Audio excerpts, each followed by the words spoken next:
This week at Interior, President Obama delivered his final State of the Union address this week. Among the themes he touched on, actions by the United States to continue to lead global efforts to address the threat of climate change. Following the State of the Union address, Secretary Jewell this week announced that the Interior Department will launch a comprehensive review of the federal coal program, all part of an effort to strengthen the program to ensure it reflects the true costs to American taxpayers and the planet. Similar to previous reviews last conducted in the 70s and 80s, the Secretary announced the department is implementing a pause on new coal leasing while the review is underway. These actions respond to the serious concerns about the federal coal program raised by the Government Accountability Office, the Interior Department's Inspector General, members of Congress, and many stakeholders. A comprehensive review of the program has not been done in more than 30 years. Visit DOI.gov for more information.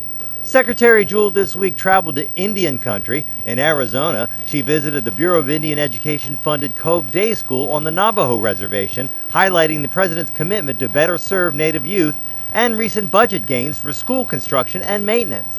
And in New Mexico, the secretary joined tribal leaders of the Pueblo of Isleta to announce the largest number of acres ever accepted in trust at one time, part of the Obama administration's goal of restoring tribal homelands and supporting economic opportunities across Indian country.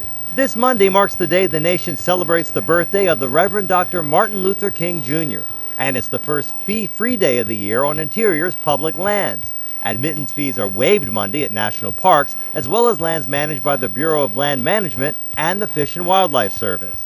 Secretary Jewell will mark Dr. King's birthday holiday by joining student and conservation group volunteers for a Day of Service Monday at Anacostia Park in Washington, D.C.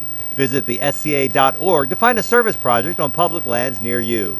The Secretary travels to Africa next week with stops in Gabon, Kenya, and South Africa. She'll meet with government officials, non-governmental organizations, and conservation leaders, continuing the United States' work to fight wildlife trafficking.